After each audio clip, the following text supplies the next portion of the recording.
It's Mitch again, continuing with our series of videos explaining everything that we do here at the Refugee Empowerment Center. Now, these videos are for our donors, potential donors of the city of Omaha, in the nation as a whole, to talk about some of the things that we do here. Now, before we talk to Elena and find out the innovative programs that we have for our new residents, I'd like to give a shout out to a few people that are probably not going to be on these videos. They are our amazing board here at the Refugee Empowerment Center, our executive director, who just gave birth to her first child, our director of operations, Stacy. Now, these are people that help make this all possible, not just for the refugees themselves, but for us, everybody. So I'd like to thank them. The Refugee Empowerment Center is made up of, it's a family. We are all a family. And the refugees that we do get in are basically our new family members. But we also have an extended family, and that's you guys. The donors, the potential donors, everybody that follows us on Facebook, everybody that hits like on our videos, everybody that shares our video. You know, we can't do any of this up without your support. So I really appreciate all the help that you give us, and I really appreciate Omaha. Thank you. Yeah, thank you to Omaha. Thank you to donors. W Omaha, W Wallahi Majira. Thank you. I'm Yogendra Pant. I work Future Community and Behavioral Health Refugee Empowerment Center. And we providing support for mental health and extended case management of the refugee. And thank you for supporting for us. Thank you for Omaha. Thank you for our donors. Hi, I'm Elena Shriver. I'm the Senior Manager of Community Initiatives here at the Refugee Empowerment Center, where we strive to provide holistic and culturally effective refugee resettlement services that empower our clients to thrive in their new lives here in the United States. For those people who are a little unclear what the word refugee actually defines or who qualifies for that particular status, it's important to know that it's people who have crossed a national border seeking safety from war, violence, persecution, or well-founded persecution, and that persecution is based on who they are as a person. So their race, their religion, their ethnicity, their political affiliation, something about who they are puts their life in very real danger at home. So not everyone uses the word refugee correctly. A lot of times people will use it to refer to anyone that's going through a bad situation, but it is a lot more specific than that. So, for example, someone fleeing a bad economy or poverty would not be granted refugee status.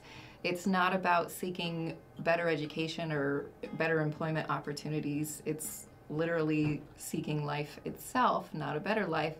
It wouldn't qualify if there was a natural disaster in your area. A natural disaster like a flood or an earthquake might give someone temporary protected status in another country, but that word temporary is in that status. It's not on a path towards permanency or citizenship like a resettled refugee would be in the United States. You may hear the term climate change refugee more as we move into the future. Again, it would only be appropriate to use the word refugee if a conflict has arisen because of a climate change.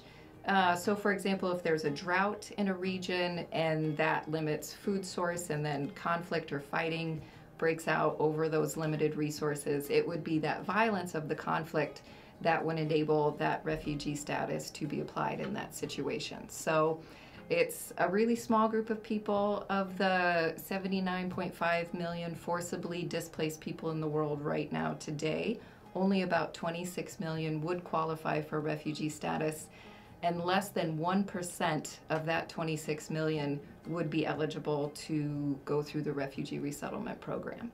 So as a donor or as a recurring donor for the Refugee Empowerment Center, what your contribution would be going towards is a scholarship fund for newly arrived refugees in the United States. Right now, the federal resettlement program is a mere 90 days, and during those 90 days, resettled refugees are only given a one-time payment of $1,175.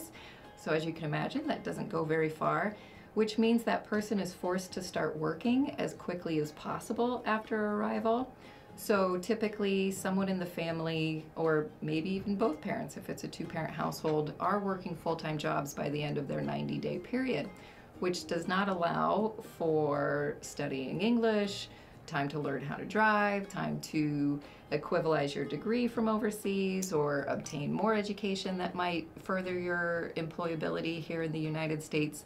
So one innovative program Refugee Empowerment Center is working on, thanks to donors like you, is a scholarship fund that would actually cover the living expenses for someone after they arrive in the United States. So it's not a traditional scholarship that goes towards tuition, but it's a scholarship that would pay their rent, their utilities, those sort of costs to enable that person to continue to study English, to learn how to drive here in a safe environment with our driving simulator, for example, to learn financial literacy, to study with our cleaning educators on how to best take care of their unfamiliar apartment and the amenities that come with that.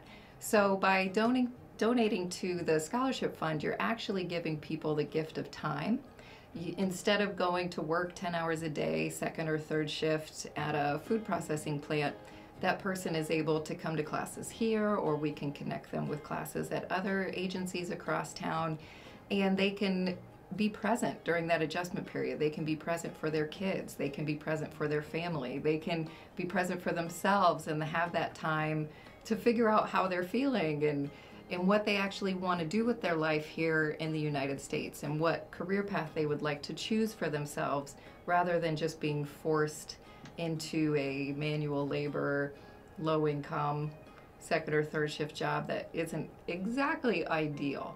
So we want to thank you for contributing to that important scholarship fund, and just know that it truly does make a difference in a person's life, and it puts them on a path of their own choosing rather than a path of forced necessity.